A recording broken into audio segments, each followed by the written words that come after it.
cruzada pues, por las desgracias más grandes, por las traiciones más horrorosas del mismo pueblo con respecto a Yahvé. Por eso es posible afirmar que los hebreos fueron los primeros. Los hechos históricos se convierten así en situaciones del hombre frente a Dios y como tal le adquieren un valor religioso que hasta entonces nada podía asegurarles.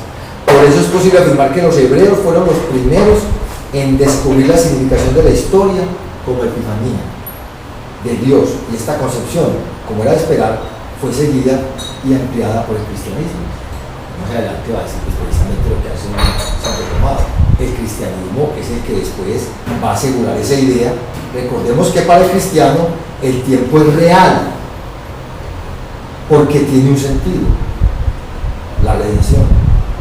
Una línea recta traza la marcha de la humanidad desde la caída inicial hasta la redención final, y el sentido de esta historia es único, puesto que la encarnación es un hecho único.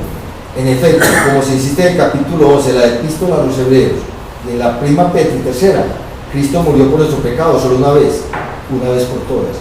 No es un acontecimiento repetible que pueda retomarse en cualquier ocasión. Y vamos a ver cómo el cristianismo va a llevar a un Hegel, ¿no es cierto? Pues un cristiano absolutamente, ¿no es cierto?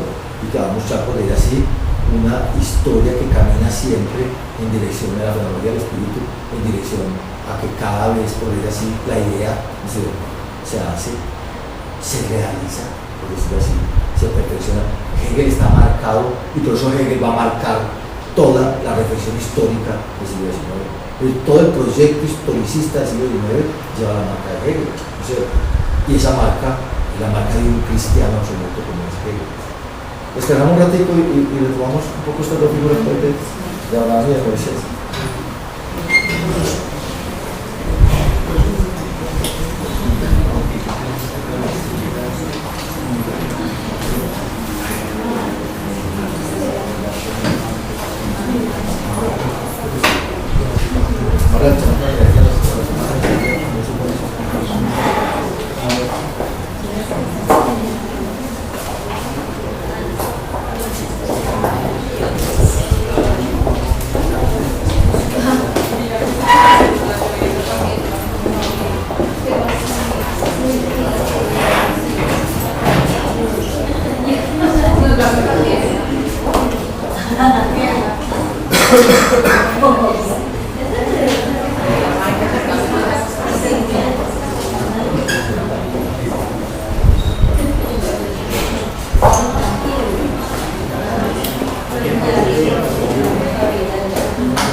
muy bien.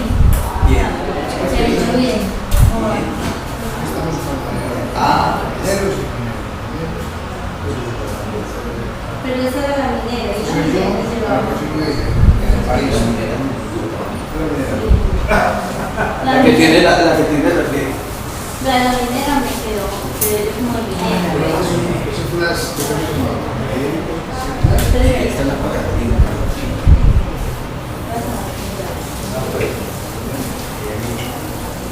Entropías.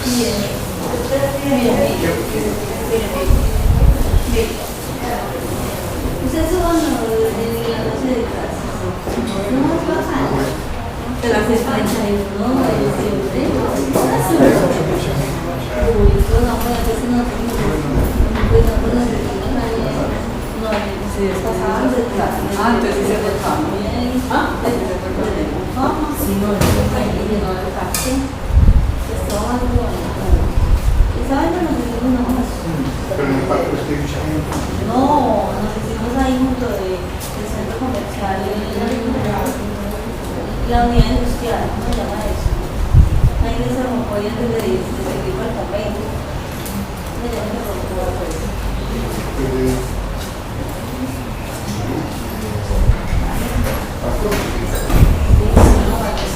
Eso, ahí donde estoy.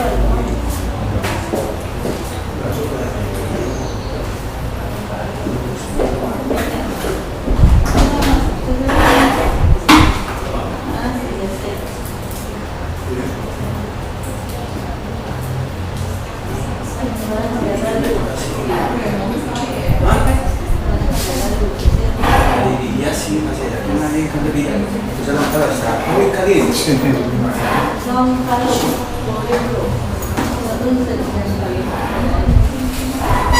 hay otra dirección. A ver, ¿qué material es este? ¿Cuál? Que eso tiene una película de qué, como de... Vinilo. Sí, pero es un original, tiene... Sí, pero garantiza Uy, que saca solo 10 copias. Uy, excelente. Camilo, que tiene que debe hacer una lista de las películas sugeridas en la cátedra. Para que ustedes escojan. Esta semana vimos una muy buena. Sí. Si ya he visto Ladrón de Bicicletas, por Sí, esa es eso. La de bicicleta es espectacular. Es de una. Es conmovedora, ¿no? ¿Es qué? Conmovedora. No, yo vi el fui Volver. Y ya vieron La vida es bella. Volver, el perfume, la vida es bella. Yo quiero ver una que se llama, que se presenta en la carátula con la cara de una mujer con el pelo muy negro corto. Se llama como Frida. No. Frida. No. Frutas de café. A mí. Y el perfume en la película es una cosa. Y el libro como describe París. El libro. Pues qué libro. Pues yo como que se van así, metiendo como en esa París. Y la ronda de bicicleta es de Roma. Roma, ¿sí? Y Volver es parte española.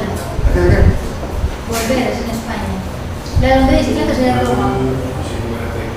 Ahora vemos en el...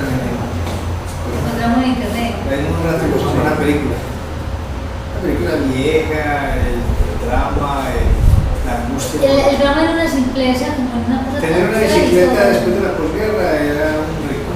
Tener una bicicleta y para poder trabajar, para poder laborar como Pegador de carteles. Tuvo que sacarla del empeño y sacarla del empeño tuvo que empeñar la señora, la sábana, la corriente. ¿Se la dio? Tuvo que empeñar, Muy interesante. tuvo que empeñar de él, de la familia, el poder. Entonces él es pegando carteles y mirando bicicletas. Cuando llega la roba. Y no es una angustia que pasó, pero para una angustia. Entonces, porque ahora se coge esto se llama pero es una cosa, yo creo que está en presupuesto que Son cuatro personajes. Y son calles así, por ahí con las calles. Ah, ya, claro, ya no. Sí.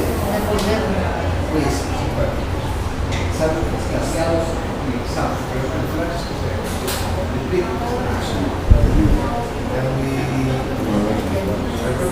sí, por la. A ver cómo se graba. Claro, sí, este es flash y con flash. Y ya los colores cambian. Sí, los colores cambian.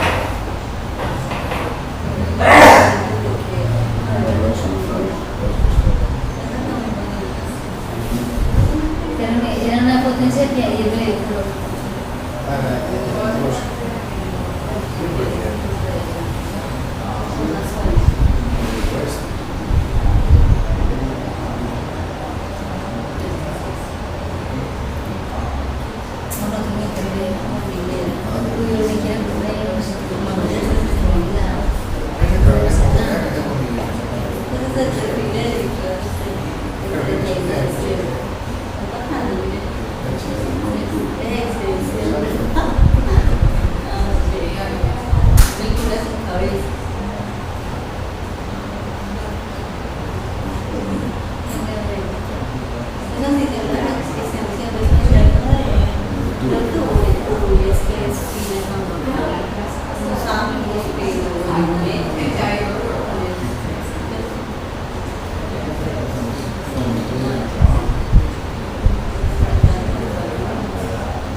Invisible,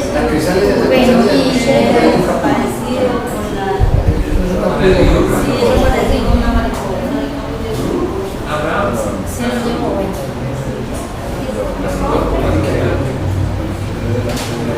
Ah, perfecto.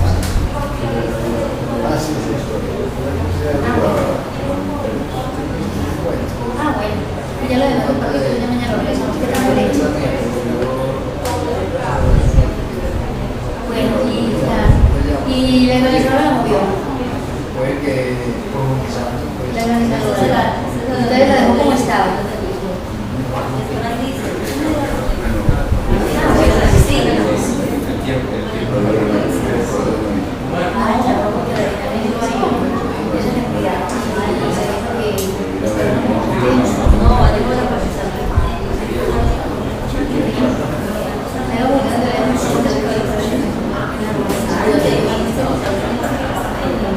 Bueno, Mari, te agradezco pues. De papá y de niña.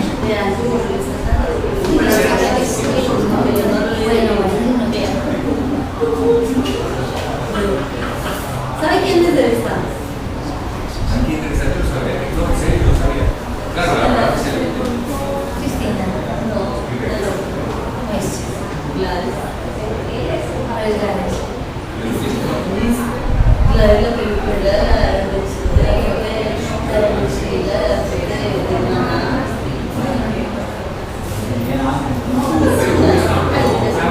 ¿Quién hizo?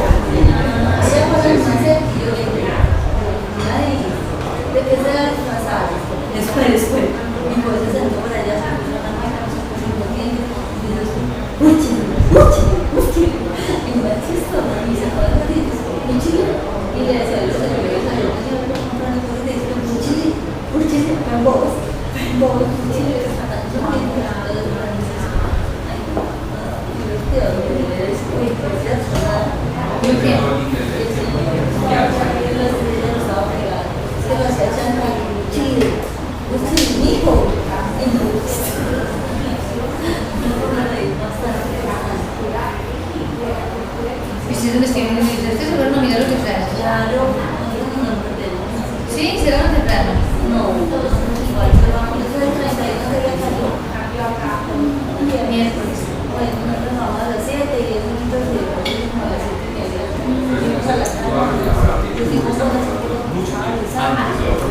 ¿Y caminaron por ahí? Nos quedamos en el transporte del hay un televisor, no podemos entrar en la lengua, pero no subió mucha gente. no, pues había gente, pero no, ahora tenemos que entrar a una directa para nada. ¿Y se profesiones en qué tienen la carrera de ustedes?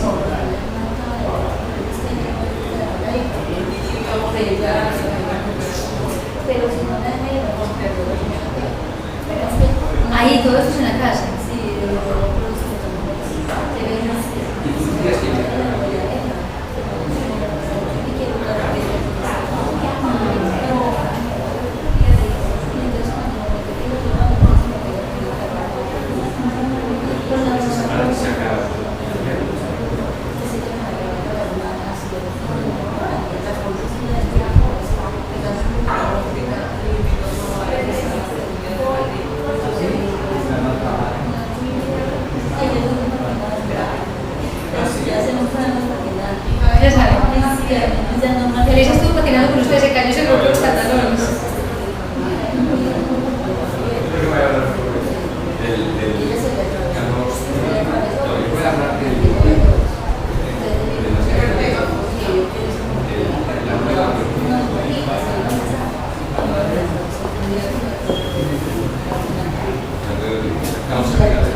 Excelente, a ver.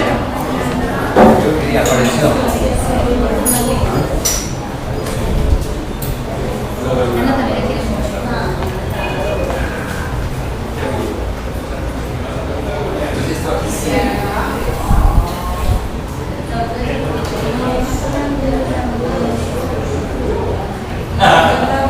Vamos a leer arriba el coso.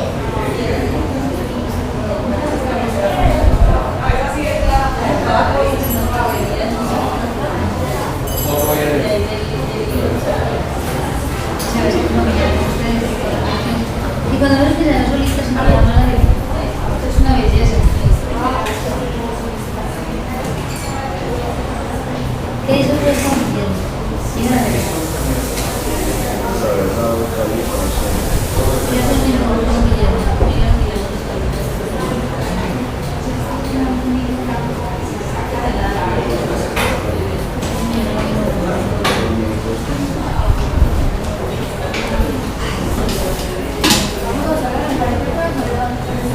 Ah, pues yo supongo que nada, no, pero tenemos que pagar.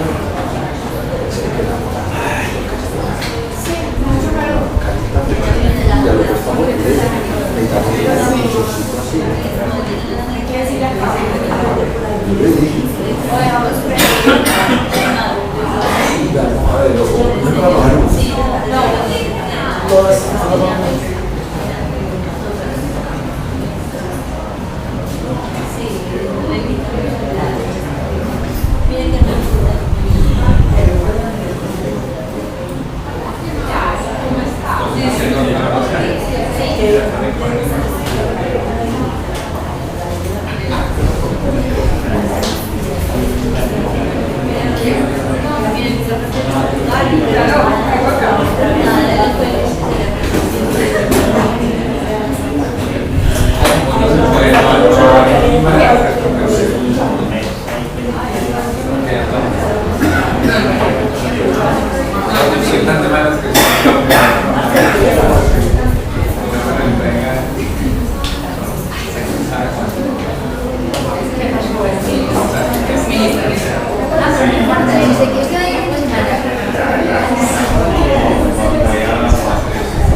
antes de continuar con el mismo tema, primero que todo,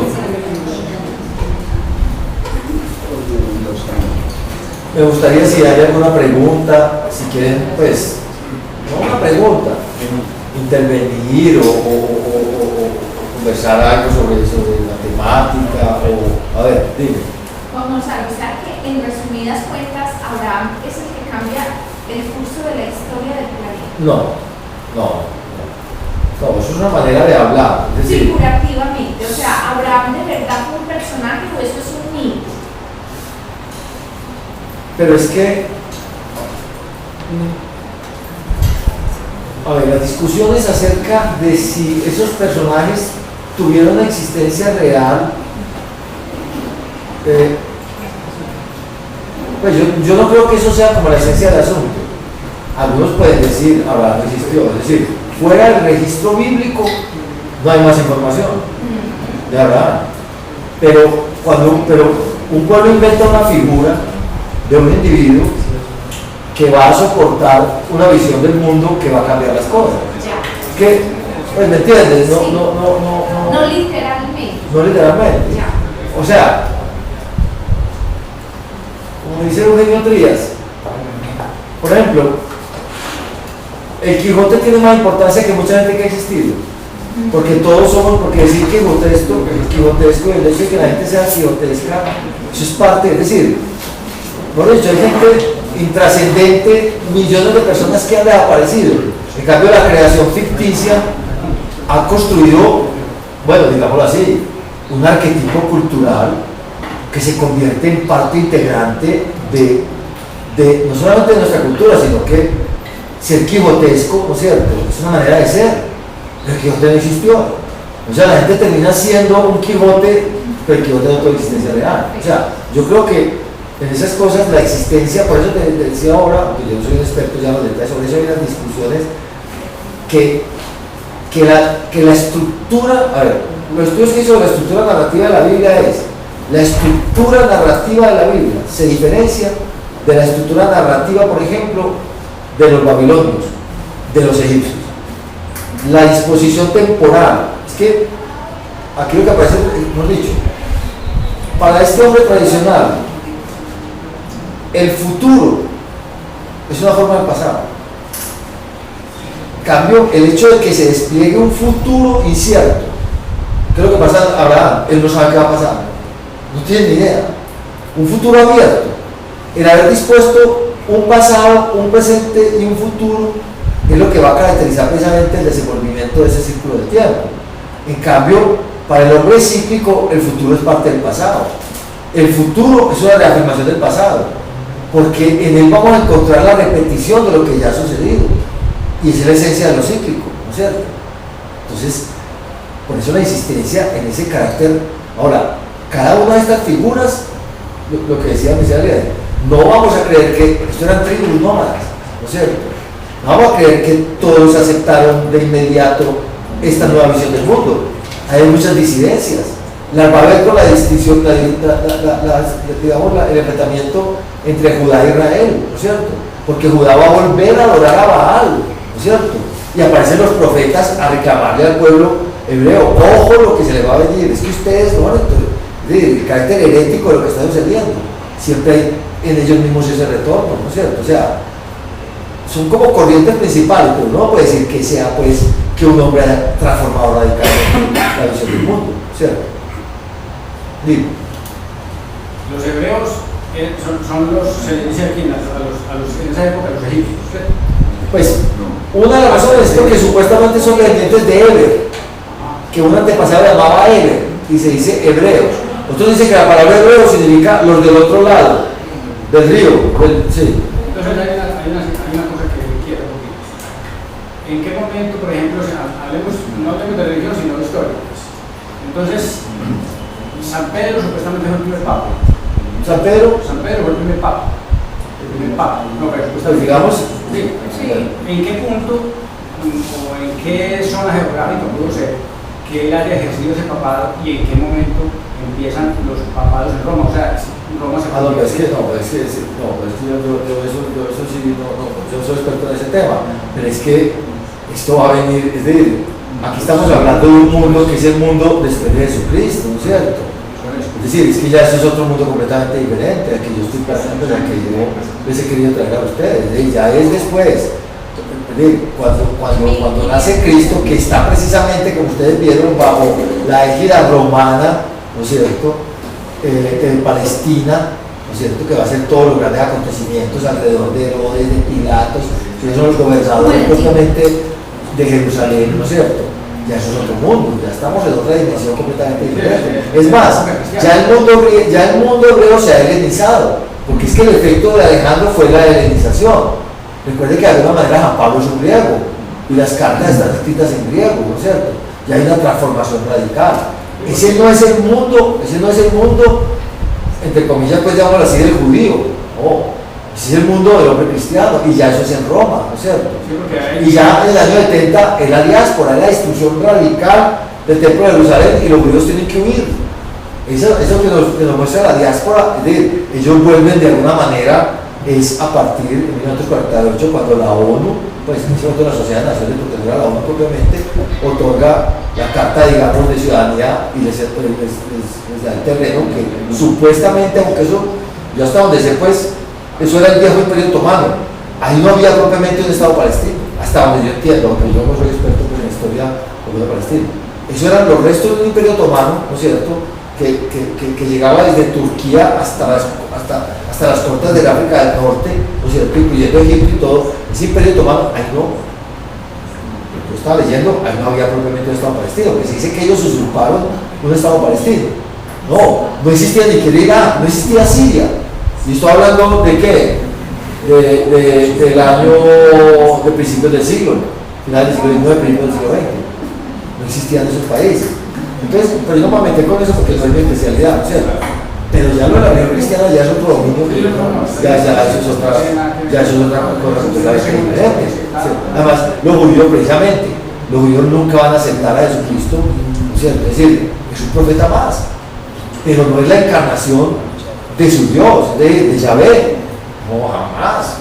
Yo siempre estaba a la espera. Exactamente.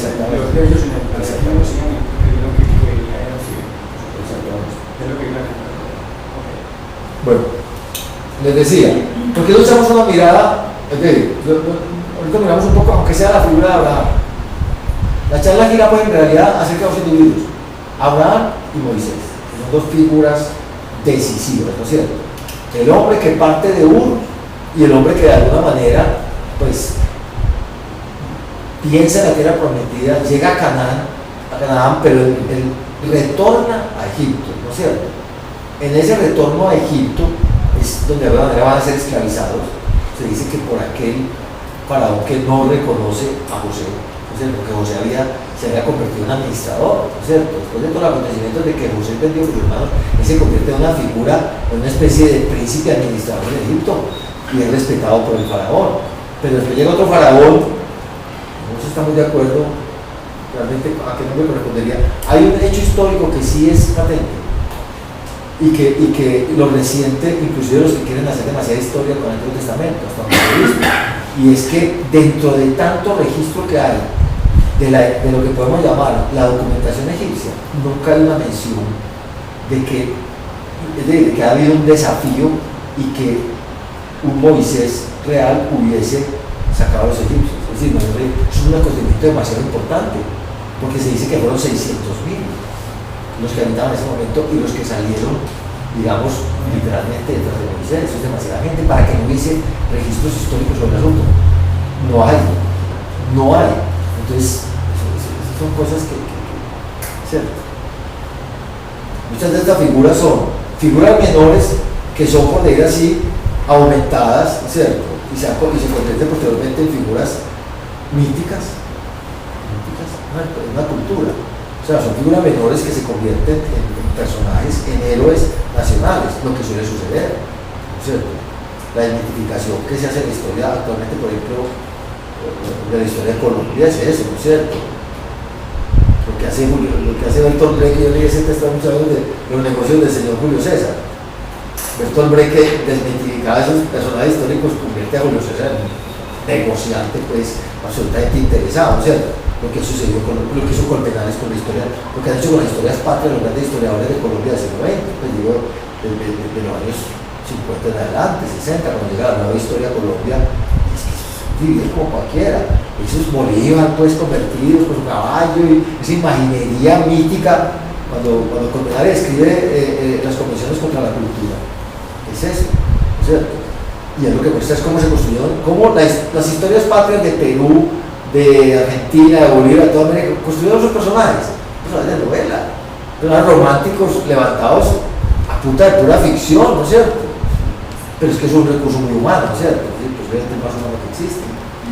Bueno, yo quisiera ahorita entramos en el asunto porque ya me queda poco tiempo, pero con respecto a lo que había dicho, la figura de Abraham, y miremos este contexto, y entramos un poco en la figura de Abraham y un poco en la de Moisés, pero es solamente para apuntar a esa idea, es decir, la idea de la historia, la idea de lo que podemos llamar el tiempo como proceso, la idea de que el tiempo es irreversible absolutamente, que no tiene marcha atrás. Recuerden lo que dice Santo Tomás, eso va a favorecer la idea de la individualidad, de que aparezca el yo, como aparece precisamente en los textos de David, ¿no es cierto? Es decir, el hablar de una individualidad, de una personalidad, ¿no es cierto? Y no disuelta en un grupo, en un tipo, creo que suele suceder en estas culturas, ¿no es cierto? No, en la individualidad, es el poder hablar a título propio, ¿no es cierto? Como hacer convencido, y otra serie de fenómenos que pronto terminamos de ver, pero veamos un contexto un poco para que hablemos de lo que vamos a hablar enseguida, ¿no es cierto? Mire, esta imagen es la imagen típica, claro que esta está referida pues este es un libro muy bello sobre el simbolismo, pero esta imagen es la que repite en todas estas culturas. Claro que aquí pues sí tenemos el trono y la sillita de arriba, ¿no? Pues, esta es muy cristiana, ¿no es cierto? Pero si ustedes miran, por ejemplo, la imagen típica de Babilonia, es exactamente igual. Un texto que yo tengo sobre la imagen de Babilonia, pues que ellos decían que lo que había era la cúpula celeste era de bronce, ¿no es cierto? Y abajo estaba una especie de islote donde estaba el mar alrededor, como aparece también inclusive en el mundo griego. En Anaximandro aparece la misma figura, un cilindro trunco y el mar y el océano rodeando, y también la cúpula. Es que esa imagen va a pervivir en toda esta zona, pues digamos, del Medio Oriente, ¿no es cierto? Pero es típica.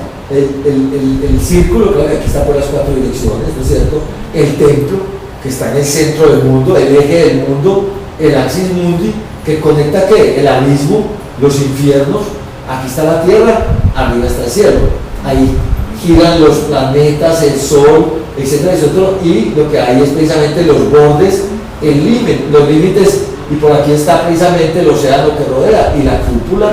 Solo que esta imagen, que es muy cristiana, ¿no es cierto?, tiene arriba pues el tronito de hace 100 años, esa sí va a reaparecer mucha de esta imaginería, inclusive imaginería medieval. Pero esto lo que hace referencia es al peligro que existe en colocar a Dios demasiado fuera del mundo, ¿no es cierto? Es decir, entre otras cosas como hace Epicuro o como hace Lucrecio, que dice que sí, que los dioses existen, pero que se mantienen tan ocupados en sus asuntos que no tienen la más mínima consideración por nosotros, que nosotros no le interesa lo más mínimo. Entonces, ¿para qué nos vamos a preocupar por ellos y no nos preocupamos por nosotros? Es lo que dice Lucrecio. Sí, ellos existen, pero están ocupados en sus cosas, como están tan lejos que no hay problema. Y de verdad, esa visión, pues, atea en el fondo, exacto, pues, es atea. Lucrecio es un ateo total, un materialista absoluto, probablemente uno de los más materialistas que existe en la historia de la filosofía. Entonces está esta frase de Job: no está Dios en lo alto de los cielos, mira la cabeza de las estrellas, qué altas, y tú dices que conoces a Dios.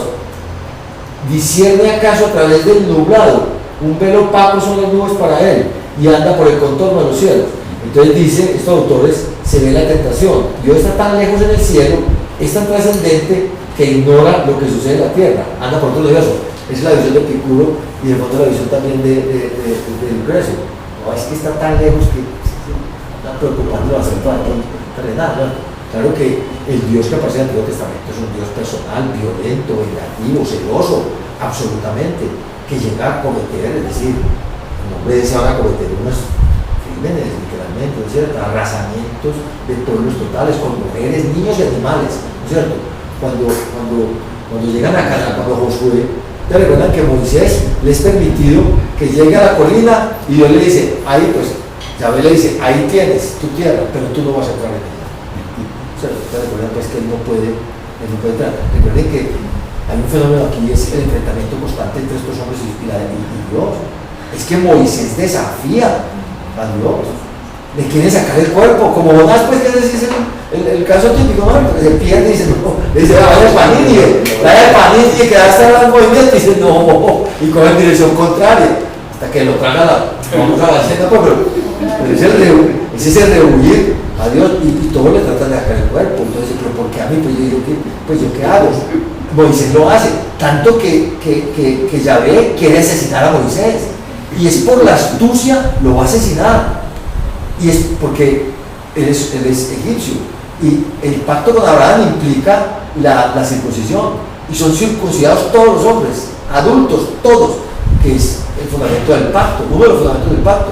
Pero Moisés, que viene del mundo egipcio, no es circuncidado, y Dios está tan bravo con él por las cosas que le ha dicho, inclusive que lo va a asesinar. Pero la mujer es tan sagaz que la mujer de la Biblia, pues Ruth, todas las mujeres son una fiera, pues. Mira, mejor dicho, la mujer de Moisés, apenas ve eso, corre y circuncida así, de urgencia, ¿cómo se dice? Pues express, circuncida al niño, y coge el cuchillo untado de sangre de la circuncisión del niño y se lo pasa por el pene. Pues el texto dice literalmente, y le pasa por las piernas, pero pues cualquier lector del texto sabe a qué refiere. Le pasa el cuchillo untado de sangre a Moisés por el pene, y eso ya es una forma de ser circuncidado simbólica, y lo salva, porque lo iba era, mejor dicho, circuncidar, pero de aquí. Porque son escenas tremendas, ¿no? Bueno. No, es que, sí, porque es un Dios, es que, por eso algunos van a decir que ese Dios, va a favorecer la visión que tiene el hombre sobre el judío, el carácter intolerante, el vengativo, que le van a atribuir muchas veces, por eso como dice Cajil, el temor ante el judío muchas veces es el temor que no ante Dios. Pues, ante ese Dios, que a veces muestra una cara absolutamente terrible, ¿cierto? Bueno. Veamos un contexto así rápidamente. Esto es un tapiz antiquísimo.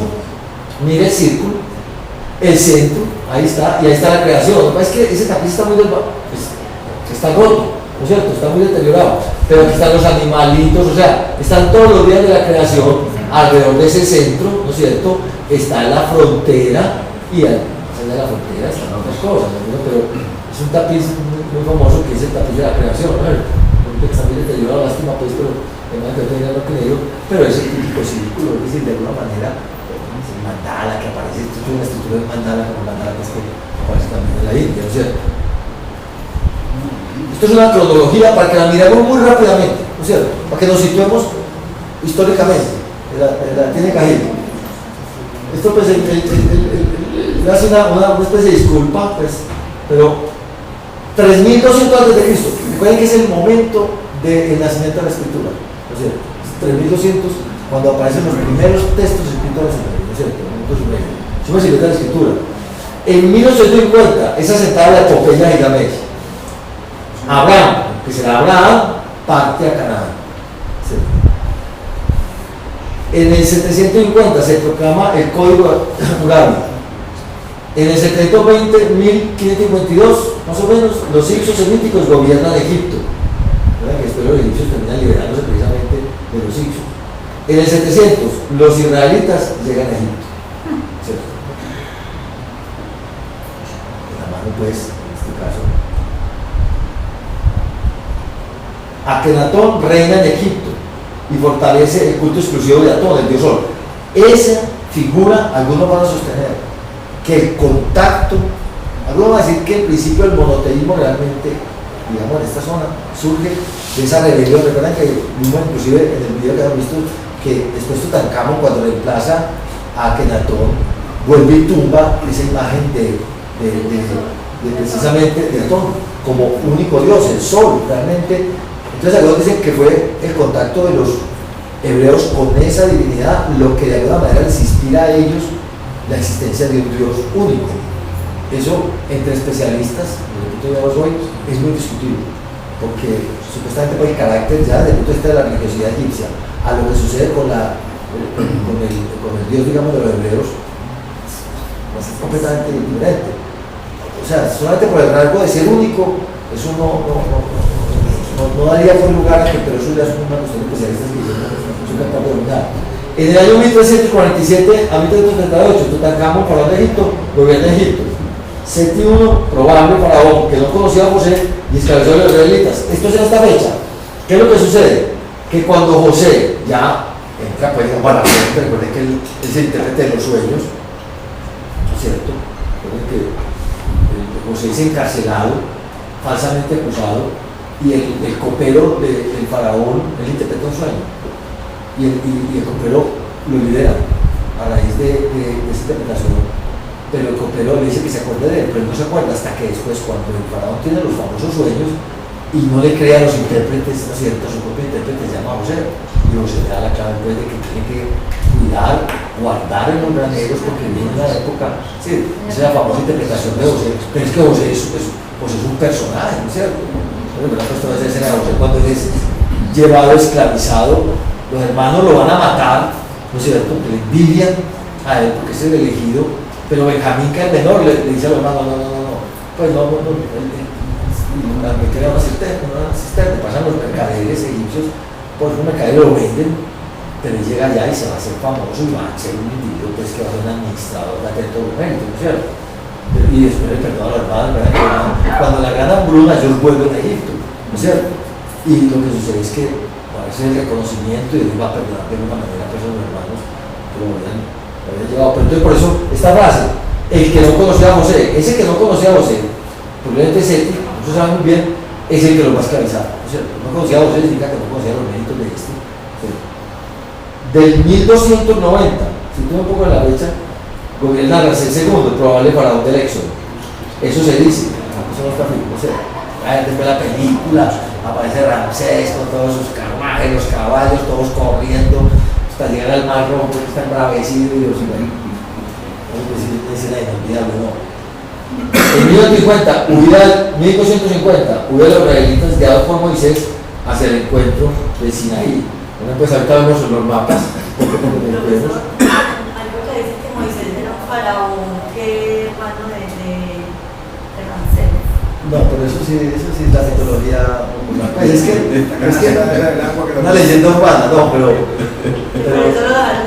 aunque el nombre Moisés es un nombre egipcio. O sea, el nombre Moisés, Ramsés, es la terminación. Muchos de los nombres egipcios tienen esa estructura y ese nombre es típicamente egipcio. Pero usted recuerda pues que la madre lo abandona morir todos los primogénitos de los hebreos y la madre lo abandona en el río y la hermana, ¿no es cierto? Va y le dice a la princesa que entra a bañarse, una escena pues increíble, que ella se está bañando pues ahí en el río y ella le dice pero que una persona la puede cuidar, pero no sabe que la que ella le dice que le cuida es la madre, ¿no es cierto? Sí. Bueno. ¿Dónde vamos? Ya, siguiente. Bueno, Josué, bueno, ya después, ¿te recuerdan que Abraham les prometía la tierra? Pero el que va a entrar es Josué. Josué es el guerrero. O sea, Josué, Abraham no llega prácticamente a la tierra prometida. Es Josué el que lo va a entrar. Josué va a ser una lucha, esas luchas son despiadadas, contra los cananeos, que son los que habitan allí, y los filisteos, que están del lado de la costa, que en realidad son los que llamaban pueblos del mar, que cuando uno lee sobre lo que sucedió en Grecia en la época oscura, supuestamente fueron los filisteos, ¿no es cierto? Entonces, Josué es el guerrero, el que va a parar el sol, el que va a todo. Él llega a Jericó, que es la ciudad más antigua de la historia de la humanidad, ¿no es cierto? Ustedes recuerdan que él hace llevar el arca, que había sido pues precisamente por Moisés construida. Él les dice a todos los soldados, háganse detrás del arca. Y ellos empiezan a caminar detrás de ella y empiezan a rodear la ciudad y empiezan a tocar las trompetas y supuestamente los muros de Jericó caen, ¿no es cierto? Es la toma de Jericó, pero eso pasa a la gente por la arma, pero eso es despiadado. Es una cosa, pues, no tuvieron contemplación, ¿no es cierto? Después viene el periodo de los jueces y de la congregación de tribus de Israel y Canaán, las 12 tribus.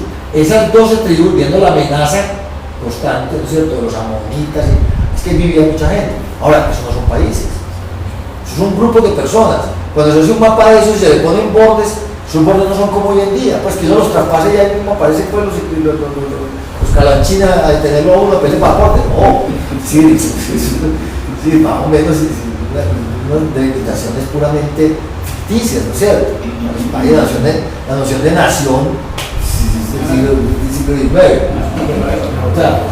Pero ellos van a nombrar, ante esas 12 tribus van a nombrar al primer rey, que es Saúl, ¿no es cierto?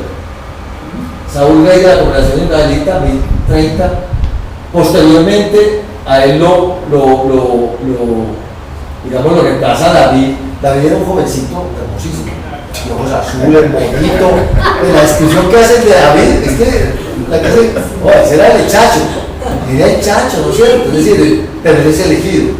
Y eso va a generar unas envidias, ¿no es cierto? Tenía el chacho. Además, la descripción que se hace de David y el carácter de David es extraordinario, ¿no es cierto?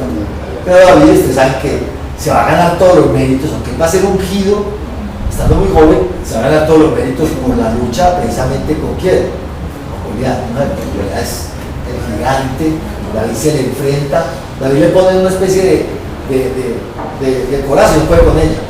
Y no, a mí quíteme eso, es que no la puede cargar. Y sale pues con la onda y termina derivando pues a Goliat, ¿cierto? Pero David, pues, David dice que toma Jerusalén y la hace capital del reino. Salomón es el hijo de David, ¿no es cierto? Bien, ahora le leo un pasaje de la figura de David que es extraordinaria, pues Salomón gobierna Israel, empiezan a leerse los relatos de lo que será la Torá. Fíjense en el momento más o menos, que eso sí se está de acuerdo, donde empieza a ser escrito el Pentateuco, ¿no es cierto?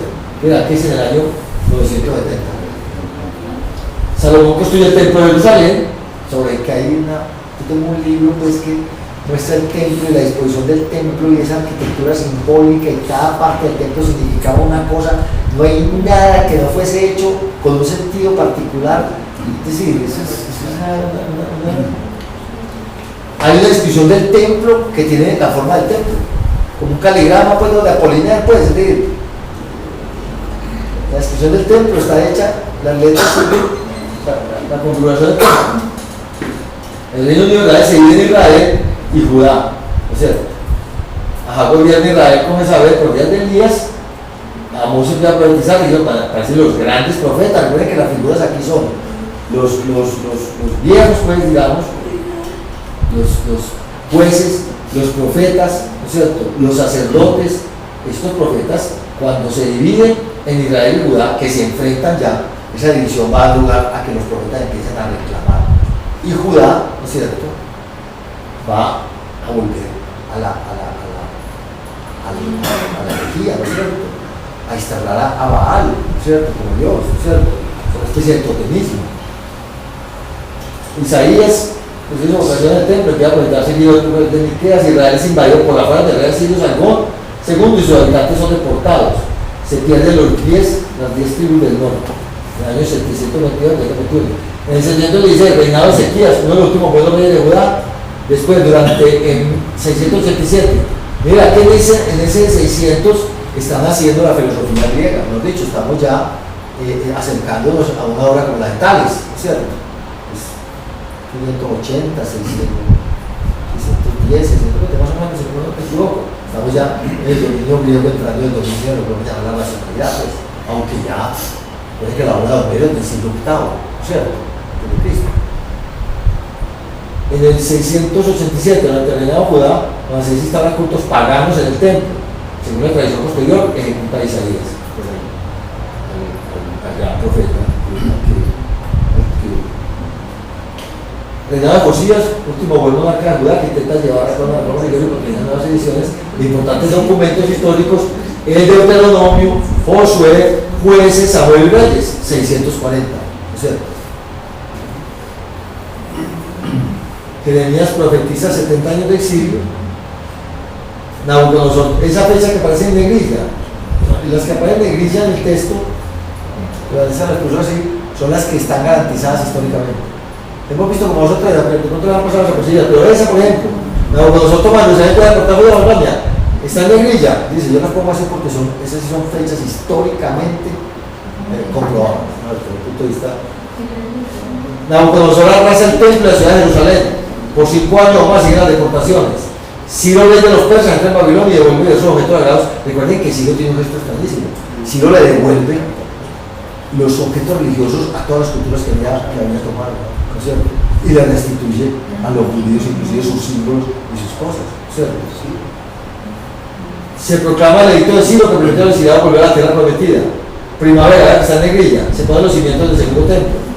En el 520, así pues rápidamente, al final de la construcción del segundo templo, ¿qué pasó aquí? Se ponen los cimientos del segundo templo, al terminar la construcción del segundo templo, fecha en que posiblemente se escribe Job, el Cantar de los Cantares y Luces de los Salmos, relativamente pues un tardío. Aquí hay un mapa, parece que volvimos al mapa, ¿no es cierto? Este es las tierras de la Biblia, pues, aquí está Palestina, no sé, toda la acá, esta casa de ¿no es cierto? Esta franja de acá, aquí está el viaje de Abraham, esta Palestina, no es que aquí está el río Éufrates, es el río, pues ya cuando vemos esto, aquí está Babilonia, aquí está Ur, ¿no es cierto? Pero es un mapa pues en términos generales. Este es Abraham, Isaac, su hijo y su nieto, pues, Jacob, ¿no es cierto? Abraham, Isaac, Jacob. Aquí está, vean, el gran singular. Este es el viaje de Abraham. Sale de Ur. Miren lo que dice pues el texto. Y lo que dice precisamente Cajil. Este gesto es extraordinario. Abraham sale de acá, ¿cierto? Y va a esa ciudad que se llama Harán. Y ahí se detiene. Y hace un templo y todo. Pero después él parte de Harán y sigue otra vez y entran a Egipto, ¿no es cierto? Y aquí es donde va a suceder la llegada a Egipto, precisamente cuando llega José, ¿no es cierto? Recuerden que a Jacob se queda tristísimo, que pues, su hijo se ha perdido, ha muerto, que los hermanos llegan y le dicen, no, es que él se murió, lo comió un animal. Pero recuerda pues que él echa la mentira al pobre y le dice que no, que hace lo comió un animal, que no se preocupe ya por él, ¿no es cierto? Y le preguntan pues que él estaba vivo, ¿no es cierto? Y después, porque es que hay una hambruna muy grande, entonces ellos se van para Egipto, ¿no es cierto? Esa hambruna que hubo, que efectivamente, ellos se van para Egipto, allá gana prestigio José, y ellos son reconocidos, pero el que no conocía a José, recuerda la frase, que seguramente era Seti, y dicen, el que no conocía a José es el que lo esclaviza. Ahí es donde llega la esclavitud, y posteriormente pues, miren lo que dice. 1 o 2 siglos después de que empezara el segundo milenio, hubo una familia de Ur, a la que esta visión estática del mundo, o sea, la cíclica, la tradicional, con su absoluto celeste y su corrupción terrena, le pareció defectuosa. Según leemos en el Génesis, primer libro de la Biblia, era la familia de Tera. Entonces dice la Biblia, estos son los descendientes de Tera. Tera engendró a Abraham, a Nahor y a Harán. Harán engendró a Lot. Este Lot es el que la mujer precisamente va a convertirse en estatua de sal, ¿no es cierto? Es el sobrino de Abraham que viaja con él y que después parte de cobija, ¿no es cierto? Harán murió en vida de su padre Tera, en su país natal, Ur de los caldeos, ¿no es cierto? Realmente no había caldeos. Dice pues que es una perspectiva del texto intencional, pero bueno. Abraham y Nahor se casaron. La mujer de Abraham se llamaba Sarai, que después era Sara. Y la mujer de Nahor, Milca, hija de Harán, el padre de Milca y de Gisca. Sarai era estéril, sin hijos. Tera tomó a su hijo Abraham, a su nieto Lot, el hijo de Harán, y a su nuera Sarai, la mujer de su hijo Abraham, y salieron juntos de Ur, de los caldeos, para dirigirse a Canaán. Llegados a Harán ahí pues con H, se establecieron allí. Entonces dice el autor de uno se engaña. Cualquiera que lee esto, parece tener pues unos señores que se van, cogen a su ombligo y dicen vámonos de aquí. Pero él dice, bueno, la estructura de esta narración es completamente diferente a cualquier otra narración. Dice Caín. A primera vista, el lector puede pensar que este relato poco impresionante en su sencillez y peculiaridad, quien quiera fuese enterado, no vivió más de 2 siglos, guarda cierta afinidad con los relatos sumerios, bien que nada de su brío mitológico, pero hay diferencias sorprendentes. Primero, la cuidadosa conservación de nombres y linajes de personajes antiguos, hasta de mujeres, que no fueron dioses ni reyes. Porque es que lo que tenían los egipcios eran catálogos, digámoslo así, listas interminables de dioses y de reyes y de héroes, pero no vimos don nadie que se van, ¿cierto? Que salen, parecería que de paseo, no sabemos bien para dónde va, pues no sabemos bien qué los movió. Abraham, por todos los datos, era un individuo que tenía riqueza, o sea, tenía ganado, tenía sirvientes. Es más, él después se va a enriquecer, ¿cierto? Porque cuando él llega a Egipto, él es muy vivo. Porque cuando él llega a Egipto, le dice a la mujer, mira, se dice que es el primer piropo que ha habido en la historia mundial. Dice, tú eres muy bella, como tú eres tan bella, pero los egipcios me van a ver a mí contigo y como eres mi mujer, me van a ahorcar a mí, me van a matar a mí, me van a caer contigo. ¿Por qué no dices que tú eres mi hermana? Y claro, apenas llega, la echan para la lente. Para la lente. No, la mujer feminista dice que es un machista odioso, que lo debían de la época, pero bueno, no nos pongamos pues con esas cosas. Pero él le dice, no, así te pasa con mi hermana. Y claro, lo que pasa es que después empieza a llegarle unas desgracias al faraón hasta que él le dice, no, ¿sabe qué? Yo le devuelvo, ¿usted por qué me engañó? Ella no era su hermana, ella era su mujer. Y todas las desgracias que le empiezan a caer, que son horribles, dice, no, yo ya sé por qué es esto. Porque tomé la mujer de viejo y le dice, no vayan de aquí. Y los despachan, ¿no es cierto? Realmente los echa del paseo. Pero dice, y primero la cuidadosa conservación de nombres y linajes de personas antiguas, hasta de mujeres, que no fueron dioses ni reyes. Y luego la importancia dada a lo que al menos parecen registros cronológicos exactos. Después se refiere pues un poco a una cantidad de rasgos que no aparecen en ningún tipo de narración. O sea, es que aquí no se detecta solamente ideológicamente lo que está pasando, sino cómo es narrado. Y si esto no me parece en ningún tipo de narración, ya eso es cuestión de gente que conoce perfectamente los textos. Entonces dice, más adelante, en Harán, Terá y su familia prosperaron. Y es caso seguro que fue en Harán donde una abuela habló a Abraham y le dijo, este es el llamado que va a ser el decisivo, ¿sí? Es donde aparece y le dice, vete de tu tierra, un pasaje muy famoso, y de tu padre, y de la casa de tu padre, a la tierra que yo te mostraré. De ti haré una nación grande y te bendeciré. Entonces, me das cuenta que él está en la parte de arriba, pues eso era como una lección como de los hititas prácticamente. Canaán está acá abajo, ¿no? Entonces, cuando él está en Harán, allá arriba, le dice, a ver, Señor, dice el primer llamado, vete de tu tierra y de tu padre y de la casa de tu padre a la tierra que yo te mostraré. De ti haré una nación grande y te bendeciré, engrandeceré tu nombre y sé tú una bendición. Bendeciré a quienes te bendigan y maldeciré a quienes te maldigan. Por ti se bendecirán todos los linajes de la tierra. Marchó pues Abraham, comenta el narrador, y con él marcharon Lot, Sarai, bueno, toda la hacienda y toda la gente que andaba con él. Y dice más adelante Caín, dice, vean. Así pues, marchó Abraham. Dos de las palabras más osadas de toda la literatura. Señalan un desvío completo de todo lo que ha sucedido antes a la larga evolución de la cultura y la sensibilidad. Y allí marchándose de su civilizado repositorio de lo predecible del mundo, pues, a un hombre que sin saber a dónde va se adentra en tierras desconocidas bajo el imperio de su Dios, de la Mesopotamia, hogar de astutos, egoístas mercaderes que usan sus dioses para asegurarse prosperidad y favor. Parte una caravana sin propósito material.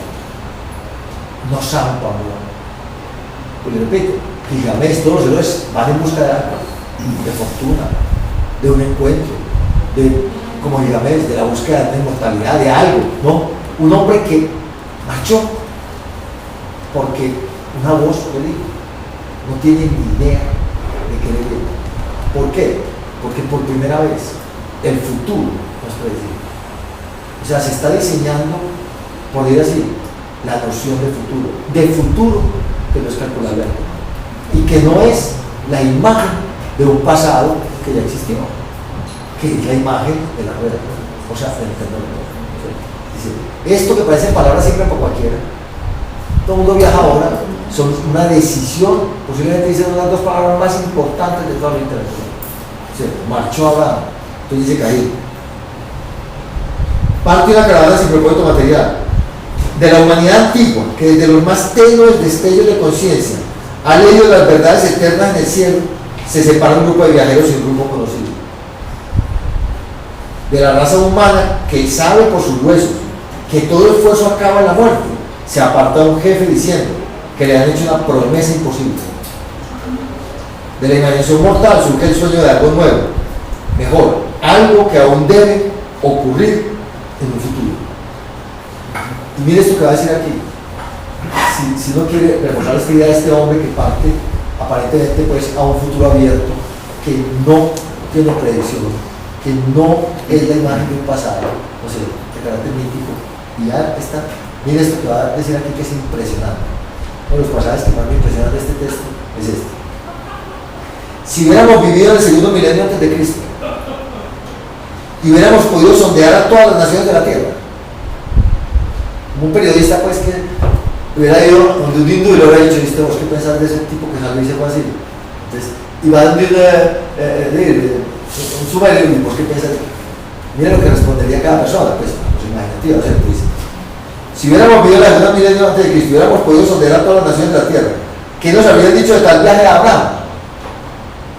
En la mayor parte de África y Europa, donde la norma era el animismo prehistórico y nuestros congéneres seguían pintando y labrando en piedra la simbólica gran rueda de vida y la muerte, se habían reído de la locura de Semita y señalando el cielo, donde se había planeado la vida terrena por toda la eternidad.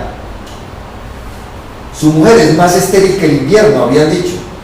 No hay hombre que pueda escapar del destino. Los egipcios habrían meneado la cabeza con incredulidad. Nadie nace sabio, nos habrían comentado, repitiendo el consejo de los más sensatos ancianos. Copiad a los ancestros, enseñarle a ese hombre lo que ha dicho, lo que se ha dicho en el pasado. Así se convertirá en un ejemplo. Los primeros griegos quizá habrían contado la historia de Prometeo, cuya búsqueda del fuego de los dioses acabó en un desastre personal. Hay que moderar la ambición, habrían concluido. En la India habrían afirmado que el tiempo es negro, irracional y despiadado, que nadie debe imponerse, cumplir algo en su dominio, que es el dominio del sufrimiento. Los sabios anónimos de China, cuyo pensamiento influiría en el I Ching, habrían prevenido de que ni en los viajes ni en ningún empeño humano hay sentido alguno. Los supremos abolir el tiempo, escapando de la ley del cambio. En América, los ancestros de los mayas habrían señalado sus calendarios circulares, que como los de los chinos repiten la pauta de los años en sucesión invariable, y habrían explicado que todo lo que ha sido vuelve a ser, y cada hombre tiene un destino fijo. En todos los continentes, en todas las sociedades, hombres tan diversos como Heráclito, Lao Tse y Siddhartha le habrían dicho a Abraham el mismo consejo, que cada uno de ellos daría a sus seguidores.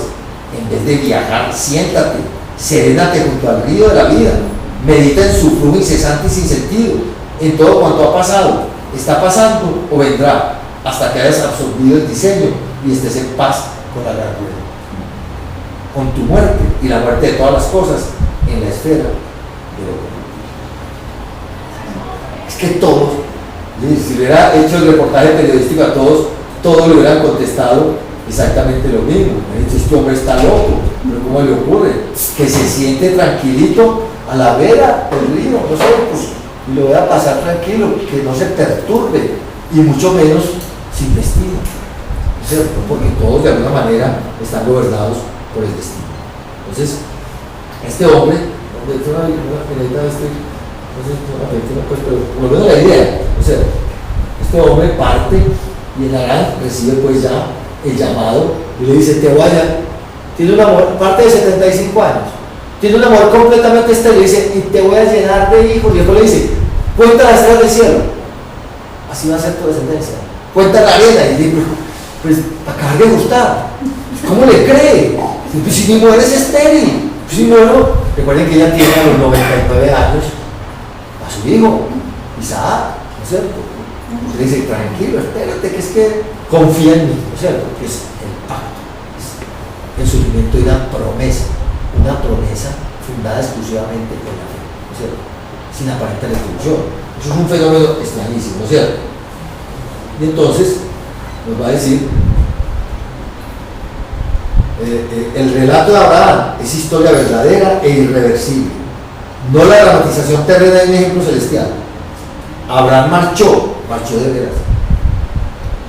La religión psíquica no va a ninguna parte, porque dentro de su visión no existe el futuro, como hemos llegado a entenderlo nosotros, solo existe el siguiente giro de la rueda. Puesto que el tiempo ya no es cíclico, sino unidireccional e irreversible, ahora es posible la historia personal y la vida individual puede tener valor. Pero a medida que sigamos la errancia de los hijos de Abraham a lo largo de los siglos, lo iremos presenciando. Presenciaremos de hecho la lenta evolución de nuestro entero sistema de valores. Esa marcha de Abraham en realidad es la que comienza a cambiar absolutamente el paisaje, ¿no es cierto? Bueno, siendo el primer pueblo que vivía psicológicamente en el tiempo real, los israelitas se convirtieron los primeros en valorar lo nuevo y apreciar la sorpresa. ¿No ven lo que decía Dua? Una de las características esenciales de nuestro mundo, del mundo occidental, es la novedad, es la sorpresa, ¿no es cierto? Para otros pueblos lo sorprendente es absolutamente sin sentido. Hay que apartarlo de lado, ¿no es cierto? Que no repite, ¿no es cierto? Dice, es lo que dice Dua, esa característica todavía es nuestra. Pero eso es de lo más nuestro que existe en Occidente. Y eso es, como dice el título, uno de los mayores dones de los judíos. Es que precisamente es el mayor don, el hecho de que existe el tiempo y que el tiempo te traiga novedad, ¿cierto? Es increíble. Entonces dice, se corrió la primera palabra nueva de la sorpresa. De este modo subvirtieron radicalmente todas las demás cosmovisiones antiguas. Se trata del primer intento humano de escribir historia. Una historia que importaba profundamente porque a ella iba unida la identidad personal. Para los antiguos el futuro era siempre la repetición del pasado, así como el pasado era siempre la repetición terrena del drama de los cielos. Y entonces, esta historia de Abraham, que pues no va a tener tiempo yo, vamos a exponer las cosas, veamos un poco. Después viene el Éxodo. Aquí lo que hay es 3 días del Éxodo, porque de acuerdo a los documentos se dice que posiblemente la más fiel es la roja, ¿no es cierto? Moisés los va a sacar y los va a llevar hasta el monte Sinaí, ¿no es cierto? Está aquí en este extremo de la puntica de abajo, ahí es donde recibe las tablas de la ley, y posteriormente van a deambular prácticamente 40 años por el desierto. Se va a construir el arca de la alianza, supuestamente llevando pues, esa arca es descrita muy bellamente en madera de cedro y llena por dentro de joyas, y supuestamente ahí estaba pues las tablas de repuesto, ¿no? Las que y hasta que al final llega hasta no el tiempo de contar toda la historia, pero él les permitió mirar, pero le dice, tú no entrarás, tú mira, no entrarás. Y aquí se describe la muerte de Moisés, y dice que es uno de los paradigmas de la fortaleza humana más extraordinarios. No tengo tiempo de eso, pero la descripción que se hace en el Antiguo Testamento de la muerte, de la serenidad de Moisés, viendo aquello, pero al mismo tiempo aceptando la muerte, porque, es decir, estaba entero, veía perfectamente, no se había debilitado. Por eso nos dice Cajil, con toda razón, cuando uno mira el Moisés de Miguel Ángel, es esa fortaleza, dice, es que ese es el Moisés. Creo que eso Miguel Ángel fue de alguna manera mostrar ese hombre en la plenitud de sus facultades, pero que de alguna manera ya es un anciano, pero que va a morir con la mayor dignidad, ¿no es cierto? Es una escena absolutamente extraordinaria la que se plantea. Bueno, este es todo el viaje de Moisés, vamos un poco, aunque sea un abuelo del pájaro, un poco pues de lo que sigue posteriormente, ¿no es cierto? Israel entra en Canaán, esta parte verde, ¿no es cierto? Les va a tocar, esto es Josué es el guerrero, ¿no es cierto? Que va a parar el sol, ese hombre pues es el que va de alguna manera a enfrentar, como siempre, a desplazar a que vive tranquilo en su tierra, o sea, pues, eso, todo el que encuentra un territorio tiene que desterritorializar al otro, como se dice, ¿cierto? Y precisamente esta parte verde es lo que va a ser precisamente la tierra de Canaán. Esta es la división tribal famosa, ¿no es cierto?, de las 12 tribus. Este es el reino de Saúl, ahora es el primer rey. Todas estas tribus van a decir: nosotros necesitamos a alguien que nos dirija, alguien que nos unifique, y nombran a Saúl. Este es el Reino Unido, está el reino de Saúl y las conquistas posteriormente de David. Miren, pero que hemos visto el resto ahora, David hasta dónde lleva el reino. Mira que esta parte verde, esta parte verdecita la que aparece aquí, miren ahí, ¿no es cierto? Todo esto morado son las conquistas de David, ¿no es cierto? Aparece hasta el arpa. Este es el reino dividido y el enfrentamiento entre Israel y Judá, ¿no es cierto? Los dos van a ser destruidos por los asirios y por los persas, ¿no es cierto? Estos son los 4 grandes imperios. Es que la fecha no veo, pero miren lo que cada uno de estos imperios llegó a dominar: el imperio asirio, el imperio Babilonia, el imperio persa y el imperio griego de Alejandro Magno, ¿no es cierto? Va a llegar pues a Egipto, precisamente a Palestina, y empieza la helenización propiamente hablando de Palestina, que va a ser lo que llama los macabeos, ¿no es cierto? Este es Palestina bajo el reino de los macabeos y un relieve de Palestina. Miren, ustedes saben que el mar Muerto está a 400 metros debajo del nivel del mar. Ahí hay una fosa que cruza, una falla geológica, esta fosa que se ve aquí, ¿no es cierto?, que la recorre el río Jordán. Esa fosa, donde está el mar de Galilea de arriba, que se llama mar de Galilea primero, y el mar Muerto. Este mar Muerto está a 400 metros debajo del nivel del mar. Es una de las zonas más calientes del mundo, y en otras cosas de una salinidad absolutamente, y también es brea, flota, ¿no es cierto? Y eso estaba en Palestina, pero la ruta de mi madre flotando ahí. Aquí no la alcanzamos a ver, por eso lo dejamos.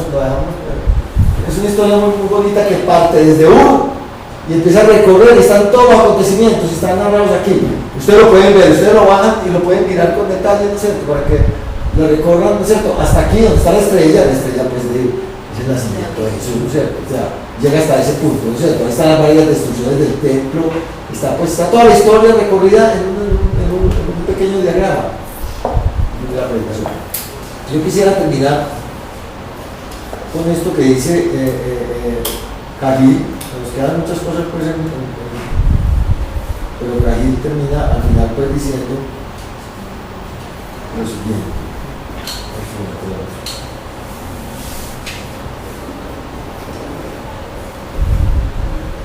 Dice: ese giro abrumador, ejemplificado en las historias,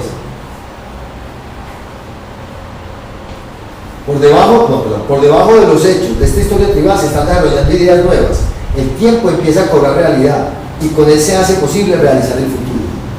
Si esto es así, son importantes las elecciones individuales, marcan diferencias reales en un futuro consistente, y como no todo lo que será bien determinado de antemano, el presente rebosa de aventura y de una libertad de decisión que afectará profundamente los resultados.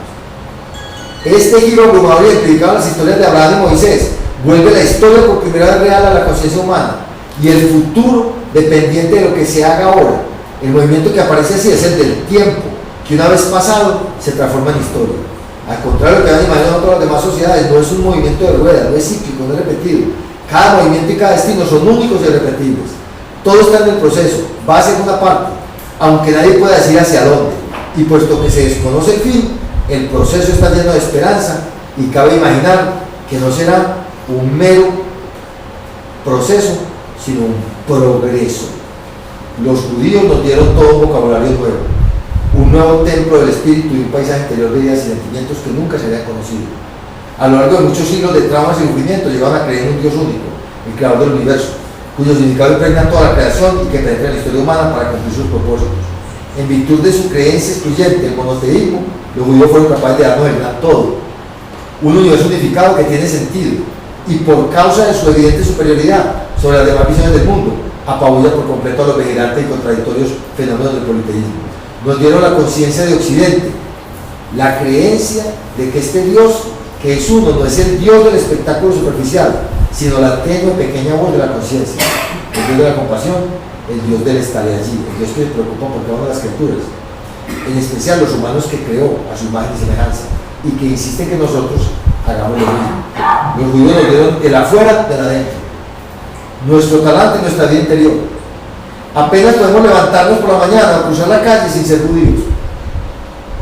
Soñamos sueños judíos y tenemos esperanzas judías. De hecho, la mayor parte de las palabras que usamos, nuevo, aventura, sorpresa, único, individuo, persona, vocación, tiempo, historia, futuro, libertad, progreso, espíritu, fe, esperanza, justicia, son dones de los judíos. Es el título del libro. ¿Ven?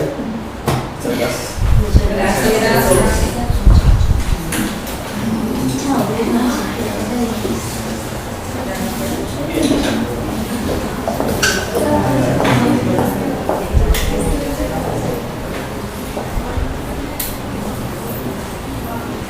Vanessa. Me está ahorcando. El libro de Cali. Publicó Nota. Publicó Nota. ¿Desde los días? ¿Llaman un mar de vino? Ay, eso es ah, sí.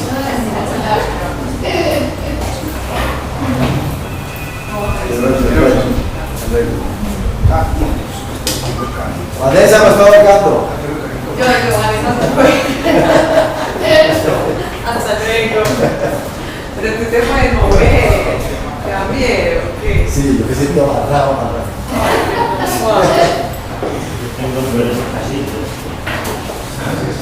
Hasta luego, que estés muy bien, adiós. En el tren. Así ya. Sí. Pero, oye. Pero, ¿por qué? Eres el profesor. Y sabes quién no vino, qué pena. ¿Sabes qué me ha pasado esta semana? Esta chica, la artista, ella es súper seguidora tuya. Sí, que le habrá pasado. Ella es el alumna de Elena, ¿cierto? Que le habrá pasado. Si ella no me pierde, yo voy a colgar la bibliografía, pero tuve